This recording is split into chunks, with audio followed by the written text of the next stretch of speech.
Inside Story Uganda.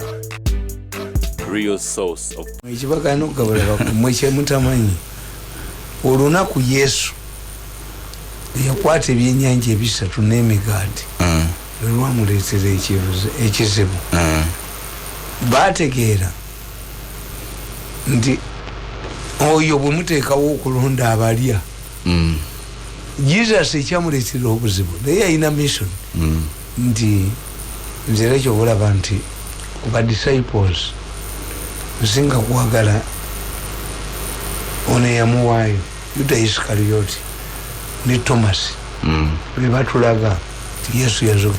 Thomas mugenda ne mugamba Thomas bano abatakakasa but Thomas helped us. Jesus did not understand Thomas. Thomas yagamba ndaka nti yegwe alakulabako yamulaga ebibatu bye we have a principle beyond reasonable doubt. Ono yamuwaayo mukugunyu olaba waliwo Yuda Iskariyoti ne Yuda omulala abakatoliki gwe basaba ennyo oyo yali muganda wa Yesu. Yohana the Lovely ne Yohana Omubatiza temubaawula. Nze nsoma ebitabo by'Abayudaaya tewaliyo kulinnya lusozi nedda sebo. Abasajja babiri abayina emitwe nga miwanvu nnyo gitunudde mu ggulu bajja nebamukwata ku bibaga bye. Kino ekyokulinnya Kalivaaliyo that was kyali bwe kityo. It is a human imagination. Kakati ennyonyi ezibuuka ziva ku lusozi. Zisoma ebitabo by'Abayudaaya, nasoma Hebrew, nsoma nnyo mwezisaaca soma ebitabo ebyo. Tebagamba nti Yesu abasajja bajja babiri nga bayina emitwe emiwanvu gibulidde mu ggulu kwe yakwata ku bibega bye. That issue teyaliyo. Kyogamba nti Yosefu yali mwavu ava mu nnyumba ya Dawudi nga baali bagenda kubalabalangira. Yosefu taata we yafa muto n'akuza bannyina n'abazimbira n'ennyumba. Okugamba nti Yosefu yali mubazzi si kituufu. Twanzireeso Nekitoni bw'osoma ebitabo by'Abayudaaya Yosefu bamuyita Nekitoni. Nekitoni kitegeeza designer ku mulembe guno. Teyali mubazzi. Nti Yesu bamuzalira mu kiraalo waliwo seratoni. That was the best because Yosefu omwavu, Yosefu yali musajja ng'atuula ku yeekaalu ne baganda be yabazimbira ennyumba bannyina nga kitaawe afudde. N'agenda yali musajja mugagga Yosefu. Yobola Yosefu yazanga Zakariya. Bikira Maria yali abeerawo Elizabeth muganda we. Yosefu omwavu yali badde atuula ku lukiiko lwa yeekaalu. Gwe kitegeera waliwo omwavu atuula ku lukiiko lw'ekkanisa, waliwo omwavu atuula ku lukiiko lwa kereziya, waliwo omwavu atuula ku lukiiko lw'omuzikiti. Walabyewo omwavu agenze okukuula Museveni kamulegeye beetutte okukuula Museveni. Mulimu omwavu. Nekitoni kitegeeza edizayina. Yosefu teyali mwavu, teyali mubazzi, was a designer. Nze mbisoma byonna kyobola mbakuba ku ttaka n'abaamaganduula. Kakati today olwaleero njagala nkusomere otusomere akatabo ako ke nawandiika nga tukannyonnyola mulabe ekiri mu ggwanga. Nabagamba nawandiika akatabo kange emyaka nga 2 egiyise ti olutalo lwa piraawo abantu tebakategeera. Nali mbagamba famire ya Museveni mwemugenda okuva ekizibu. Ne mpandiika akatabo akalala nti the State House curse. Ne mbaga nti omukulembeze wa Uganda anoonya abalabe ewalala naye nga bali luddawa mu nnyumba ye. Byonna olutalo lwa piraawo.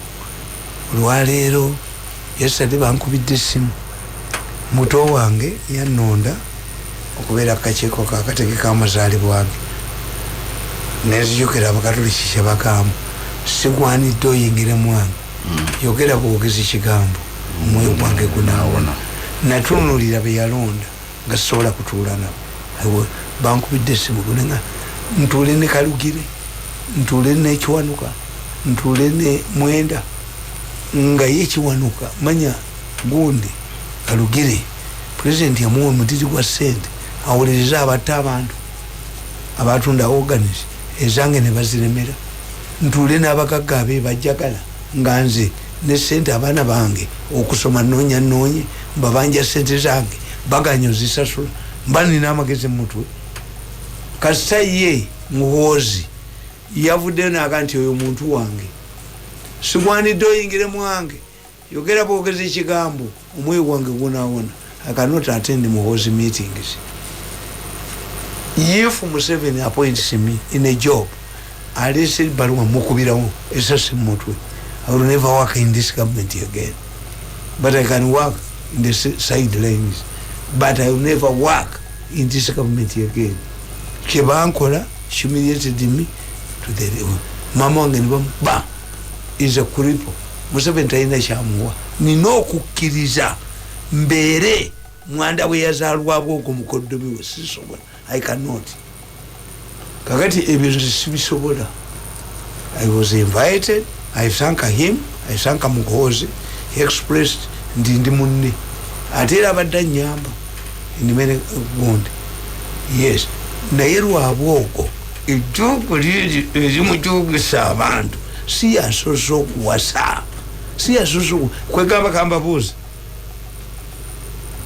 wuma bwefumita mu bakuli ennene efuuka kitiiyo tekuba wasa muwala wa Museveni gwosoose omuwasa naffe tuli wasaaliddako naye lwabwoko atulungiza famire yaffe kuba muyinako data namugambye namuweza message nti gwe kyoba okola nina omukogo wange Tamale Mirundi official guliko stories zebatya bonna batya nzikiriza babadde bagula million 2 nebibalema badde bagenda kugula million 2 eza dola ziwere nnya kwata million za dola 2 oziwe essomero lyewaffe Matale Milkis Primary School omukongo galewo tena muweereza ku information waliwo abatanzania bali wano mikwano gyange bajjanga bannoonya bafuumudde omusajja omukulu w'eggulu bafuumudde omusajja baagala nze baava Canada naye babalimba batuteyo n'ekifaananyi kya mutabani wange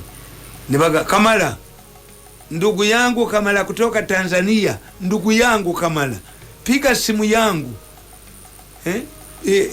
sifuri 7 andi kamuleke Kamala piga simu yangu Kamala, unajua simu yangu ndugu zangu kutoka Tanzania piga simu yangu bage batu tomusajja omukulu w'emisinde baina business ya bilioni 10 babadde batuteye ekifaananyi kya mutabani wange ono giwaka abasajja abatanzania babaga nedda si ono ne babatwalira abana ne baga si ono omanyi their problem lwabogosi problem and the family ya president yayina ekizibu ku nze tibalowooza ti I can only be under somebody nti nze ku magezi genina ku kakiiko mbeera member I want money minataka pesa sitake kazi ya serikale I worked for them for 14 years sina kyembagalamu I'm 65 I want money oyagala kwemalirira yes bakuwe ekintu kyo ate bantya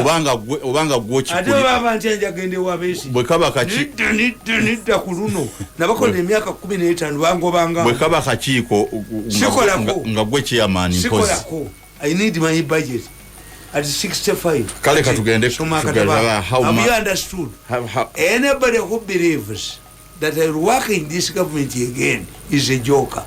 Even if Museveni appoints me a minister, I cannot work. Sikola, I'm 65 or chitange ya wangala chinana mwitano. Ntuse, with the evening of my time, I cannot be a minister, I cannot be chobala numutuwa wangi sange nze. Na yenka aga mwitano jiwezi. I'm 65. Ngazi jabanga tajuweza. Nkubuli. Wali wa mwaka. Okulabika obulungi. Ndi musajja alabika bulungi. Ndaba gwata naweza nkaga mweta. I'm 65. I'm 65 years. Abana bange bakulu nnyo. Mumanyi ono omulalo.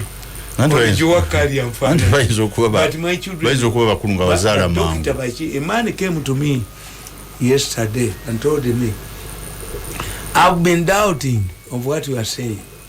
But when I was in the United States, I came across the Dr. Mirundi, and he told me, you are his father. I have a doctor in the United States of America, a surgeon. Musajja mukulu. Nangamba omuvuka yangambi. Nti I'm going to retire very early. The boy is about 35 or 40. Because my training tells me that I have to treat, to save lives. But when I'm on duty in Uganda, I find patients could be saved. But because they have no money, they die. Nangamba nti we took an oath to help, to save lives. But in Uganda, you must pay money before you receive treatment. Natundo mvuga ni muganti. Uliwa miaka imekanti. Ana mweta. Asal mweta. But I'm going to retire. Now it hurts me. Because bwemba nkole mula ku inspection. Ndaba mwa abantu. Abasobola okusavingibwa. But because they have no money and you have to pay a front buffer, it won't see me. Sije nasoma. But he told me, I found a man in the United States, Dr. Mirundi, and he resembles you. He's an old man. Yes. Na wano ninabu babiti. Ndimusajja mukulu. Wakula bulungi. Mwenye gwe mwenye nakola P7 mu 1977 gwaliruda mu 77 wakola P7. Yes. Wajikolo ine myaka. Na 1977 nakola P7 nemfuna 2010 first grade yali ku 2010 anti soko vale. I have a dispute with my mother. Mama nga nazaliwa nkaga mugumu. Me I believe nazaliwa 5 munana. Why? Ibantu ala muchacho okumbatiza munkaga mwena nenkwata faza majenjeke nga yagala kumbatiza linnya George William nga kukyalo kuliko omusajja bamuyita George Messi nenkwata faza majenjeke ne bakutaka ba ati bagamba tinogenda mu church na ine erinnya lyange linalinjagala bwentuuka mu church mwekerezia nemba bugamba baliwo abakatuuma tibanga be patient ng'obwana obuto bonna buli kadodi ku mother's laps kati neninda faza bwajja naga nti batumanga amanya okusinzira ku lunaku kati nalina kutumibwa George William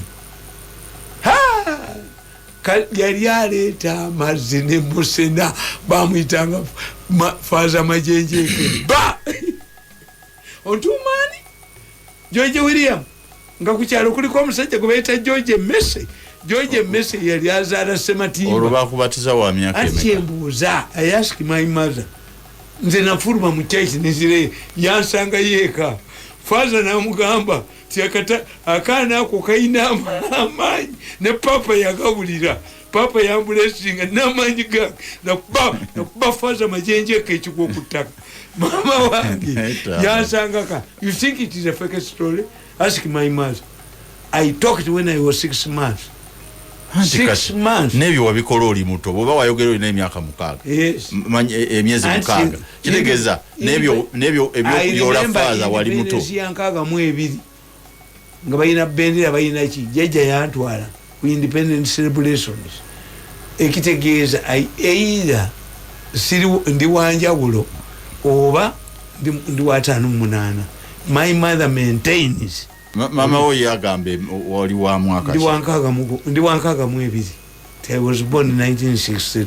Mama oyo yagamba wazaliwa mwaka gwe twafuniramu independence. Kati ate independence najirabako. I remember very well nagenda ni jajja nga antungidde akasuuti akatono bantu ala mujajja mama obi ayogera bikuwa myaka 6 ebibyo bikuwa 64 kakati enjawulo ya myaka 4 I disagreed with my mother. Ejo mujigabana nobera wa 62 nagana mathematics kubanga nze mubuuza tukola average ne tukuwa 62 ati kinkubuli era ndi wemeka oli wa 62 yes kubanga waba ogundi 2 ndi bwe nali mu pisiri eziganya okukanya gatta kola average Amin nakyali ewaffe I recited a poem for Idi Amin. General Idi Amin dada VC ya chala mwaka ki MC conquer over the British Empire yajja mu 71 ngebitibwe bitanna bifuna ne because of my gundi yali General Idi Amin naye olokuba Amin namukwata mu ngalo fe emiti emito twasanyuka nnyo ng'ennaku z'omwezi 25 January 1971 gavumenti yanakyemalira nantagambwako obote n'ogisuula poem wangala Idi Amin n'abajasibo I was in Pisiri I cited the poem omwana w'emyaka 8 asobola reciting a poem andi nkubuulira kubanga awo walina 8 okusinziira ku mbala y'omukadde bw'oba wazaalibwa nkaaga mu 2 ngali mu Pisiri myaka 8 ekyo omwana Amin agenda okukola wano Organization of African Unity etudde mu Uganda ga 28 organization cheki ebire kirimu ga 28 organization mubala organization nga mukwaya mwini I joined the school choir ngani mu Pisiri okutusa tata wangero yangamba ogenda kufana kabaya yali musajja wa kukyalo nga yimbira mmere kitange saved me from drama namba assignment kuulizanga mawulire kipindi kya dakika 45 ngolomanya Gonde Voice of German ina mawulire dakika 5 nga South Africa kali kanyonyi bateka kakanyonyi radio South Africa kakati Gonde the English in special English Voice of America nga tata wange ndino mubulire byadde munsi kati bulwa Sunday nga tuyina radio Uganda eri amanyi nnyo ebifa munsi Venasio Senoga mukala zichobe Abdulu Nsereko Gonde andi omulala nga nkima amazze waka okuli ebiri munsi bali basajja nenga lady yewulirwa Venasio Senoga mukala zichobe awo wavo kufuka munamawulire yes and I found these people mukala zichobe namulabako Abdulu Nsereko mukodome wange yawasa mwenyenaze good this is how my father told me to record all of the new to monitor radio stations and report it to him ate yajjanga atamidde kati gabye mubulira atabiwulira kakati naye that's what I was telling people nti nze nasomera mu nasale y'abayindi ekalisizo twalimu abaana abo n'omusajja baali bamuyita mubiru nga nze somera mu nasale y'abayindi taata wange ng'alina mukwano gwe mulodini yalina nyini kyuma ky'ekalisizo era navuganga akagaali ng'abaana b'abayindi by the time I grew up okubeera myaka 5-6 my father yina bucha mu kalisizo 5 yina bakery ng'abaana bankayinira okuntwala ku ssomero banzi 10 that's why I'm arrogant I grew up in arrogance kakati I was informed omuvubuka omulala ali mu UPDF oba yadduka yaliko personal assistant wa Nankabiro Kalinzi oba Kigoye mwefu ku mulembe gwaffe mu P7 nga bwogigwa you change the name tewali muntu yali akkirizibwa nti agudde P7 nakozesa erinnya lyerimu P7 Amin nga P7 tegwibwa you don't know kakati mukono gwange ku ssomero bwe twatigumyanga abazadde n'abaana naki bamwitanga Kalinzi.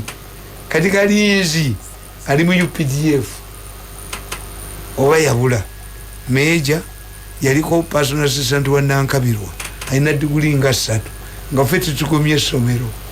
Was informed. I don't know why he was informed. Nendo was a family yaabwe naye kubanga abedda bagulanga amawulire bakitaffe bagulanga amawulire anti n'amawulire gaali gakyali mu value sente ntono nnyo kuba kati ne bw'ogoberera agenkanawa value tokola ki togifuna. By the time I joined the Muno newspaper in 1980 Muno yagulanga siringi 10 bwe bakyusa sente twamuteeka ku 3 kakati because of the strong shilling Muno yakubanga emitwalo egi nga taifa empya branch ya nation emitwalo 5 ngabo bwe yajja omumyufu awemula mu 8 nga kuba emitwalo nga amawulire g'Oluganda gamalawo twali tukuba kopi emitwalo 15 by 1980. But people don't buy news now. Why? Bano bemulaba inflated. The more you print in the print media, now I have a printing press. Museveni yampa printing press, but it's absolute. Yakadiwa wabogo na lemese empya okumpe endala mwenina sidi ogera kona yokunsimu kubata manyi talwana nange bali balwana nabo bakambo bajja mu baba muwaniko obugulu nze nagende waffe nenkaba mu nsozi uyina kutegula obato tegudde bajja baba kumale but bamanyi status. Tamale katugende kugulu. Yes, kati soma akatabako. Akatabo omutwe gugamba how mafia politics, how mafia manipulate Museveni and the population. Ntandika we katandikira introduction. Omuwandiisi ye Tamale Mirundi wakawandika kafuluma mu mwaka ogwa 2019 Oktoba nga 13. Yes. Ogwe 10 Kasome. Kakati tutandise n'ennyanjula egamba bweti. Kasomo tuke mulede kikasa tukanyonyola. Okay. Abatamanyi Luzungu bafuna abakola ki? Abanyonyola. Kale. Ne kasomo kawulire. Those who studied history in both primary and secondary school must have read about Sir William Wilberforce. Wilberforce was a British lawmaker who stood up against slavery. However, his pleas were not heard by the British government because at that time there was no alternative to slave labor from Latin America. The Red Indians and the Irish had been found to be too weak, which forced the British merchants to rely on slaves from Africa. However, Wilberforce did not give up. When America designed a plan to become a superpower, its Foreign Secretary Monroe Manori came up with the famous Manori Doctrine that opposed any European intervention in the Americas, making Latin America a preserve for the United States and forcing European players like Britain, Spain, and Portugal with nowhere to use slaves. The alternative to Manori Doctrine was to acquire colonies where European countries would use slaves to produce the items they were using in Latin America. This brought the lucrative slave business to an abrupt halt.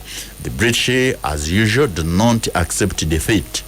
This is why the British Parliament outlawed slave trade to hoodwink the public that they had passed the law 3 days before Wilberforce's death. The reason why I have written much about mafiaism is because I know that it is not easy for a gullible society to understand how mafias operate. More so, the government will use my books in the future to eliminate mafiaism in case a different political situation emerges the way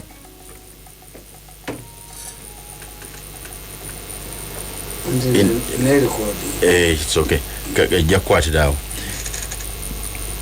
A different political situation emerges the way the British government adopted Wilberforce's position on slavery. My books reinforce my resolve to never succumb to mafia pressure or mafia intimidation. Why Museveni and Ugandans have failed to understand the mafia. Unlike other mafia groups, the Ugandan mafia captured all key institutions of government except the army. In many countries, mafias are criminal groups who operate outside the state structure. But in Uganda, mafias capture almost all state structures. Number two, unlike their counterparts elsewhere, the Ugandan mafia uses government institutions. Because it operates within government, one cannot tell if an initiative is an official government policy or if it is pushed by the mafia for their own interest. And number three, since the Ugandan mafia controls the state apparatus, it controls government jobs and has influence over the activities in the private sector.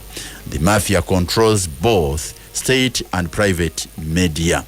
The Minister for Information has powers to intimidate private media institutions.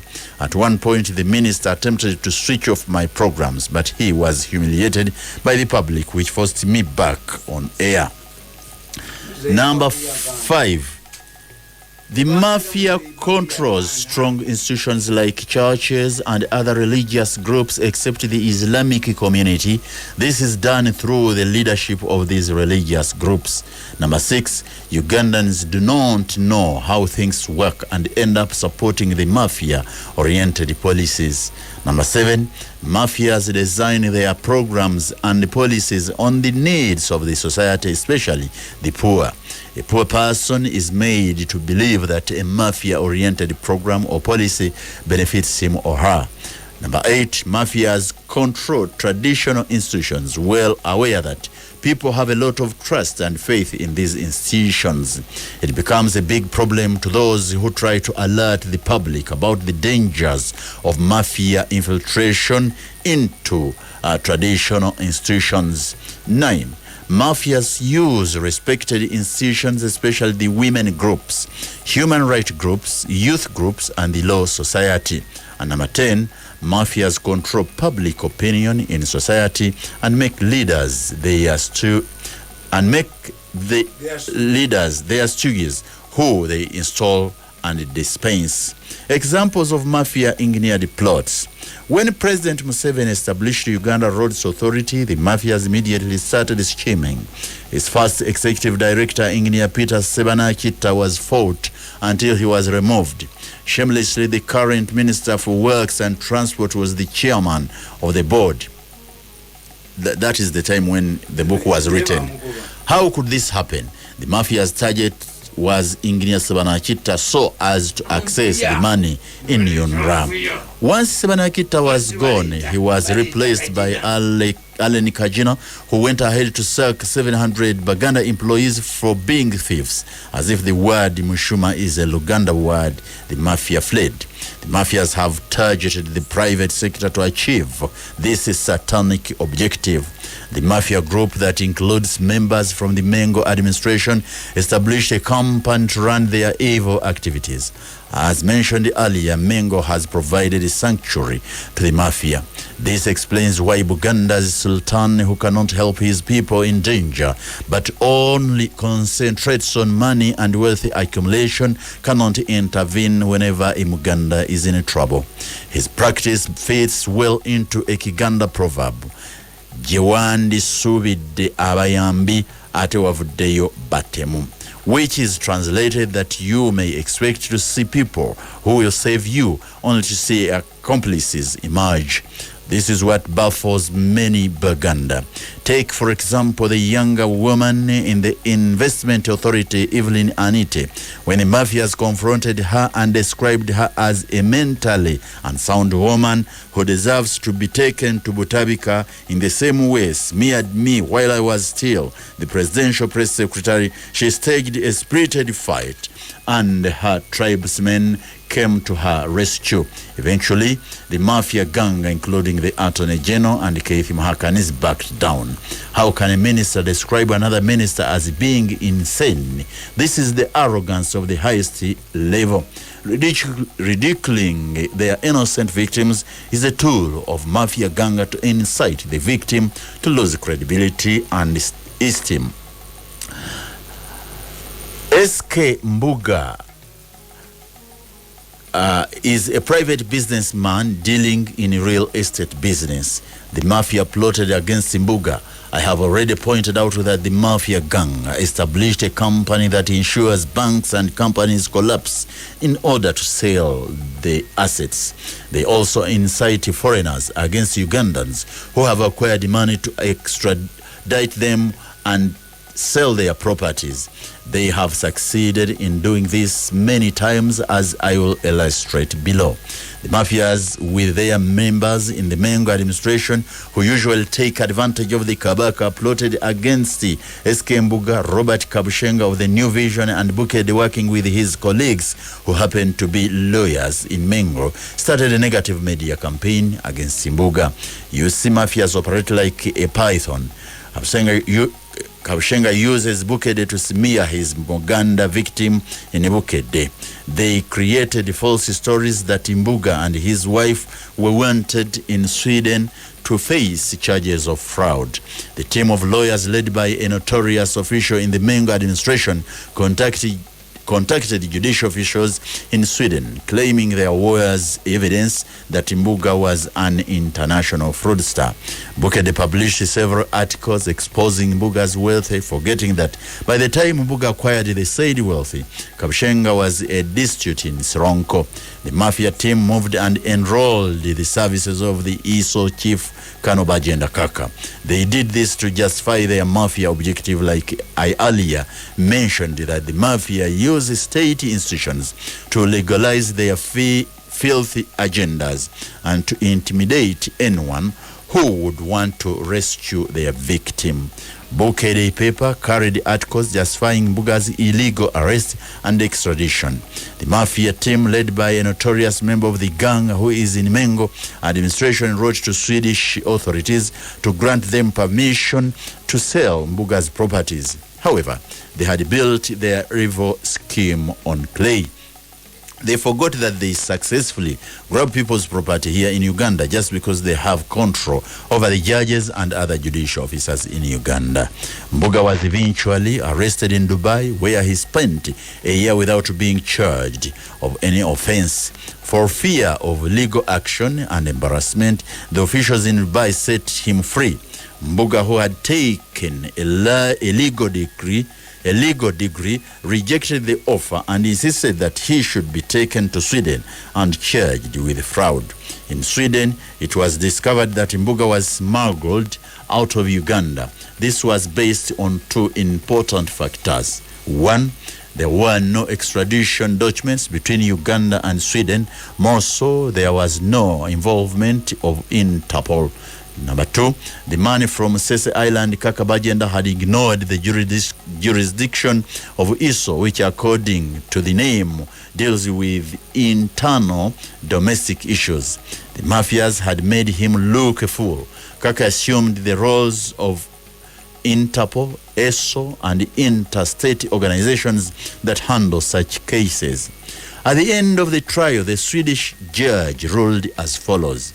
1.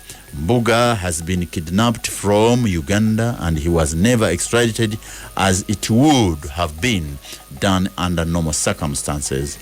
Number 2, he described ISO as a criminal organization that had no role at all in Mbuga's case. When the judge asked for evidence from the prosecutor, a translated copy of Bukede newspaper was presented. He ruled that he did not see any tangible evidence in Bukede paper. He described Bukede as a gutter pamphlet, which he could not rely on for such a serious offense. The learned Swedish judge ruled in favor of Mbuga and awarded him $20 million for illegal detention and ordered him to compile any further losses. ISO is worse than the Eskimvugas. I strongly doubt whether senior officials in the ISO have ever read this part of history. By the time the British arrived and colonized India, the tradition was that gold should be kept in mosques. British merchants raided the mosques and stole golden bars stashed in these places of worship to the extent of cleaning the walls. The stolen gold was shipped back to Britain. I also strongly doubt whether the director of ISO, Kakabagenda, is aware that Britain went to war with China over smoking marijuana. This came to be known as the Anglo-Chinese War of 1848. The vanquished Chinese were forced to buy and smoke marijuana from British companies. Macau Island, which was later taken over by Portugal, was the main stopover for marijuana conduits. Mr. Kaka should also remember the origin of the knighthood of Sir Drake. Drake was a notorious pilot who targeted commercial ships, and at the end of his escapades, he returned to Britain with 3,000 bars of gold. Drake was knighted by the Queen for this achievement. Mr. Kaka can say that these are past mistakes, but he should be reminded that similar incidents have happened since then, including the British intervention in Sierra Leone civil war, purposely to protect diamond mines from rebels. Surprisingly, even when the war ended, Britain never handed over the mines to the Sierra Leone government. Does ISO have the moral authority? President Yoweri Museveni refers to the Bible to illustrate responsibilities of individuals. The Bible says that they left what they were supposed to do and did what they were not supposed to do, and therefore there is no truth in them. What is the role of ISO? ISO can pick interest in someone's wealth if it possesses a security threat to the country. As long as Mbuga's wealth does not threaten the national security, ISO does not need to poke their nose into Mbuga or anyone's wealth. In case Mbuga has committed crimes outside the country, it should be Interpol to handle the matter, not ISO. In case of foreign security operations, the responsibility lies with ISO, but not ISO. Therefore, I find it strange for ISO to be involved in such cases committed abroad. This is what many Ugandans overlook. I hold no personal grudge against officials in ISO or an organization or any organization.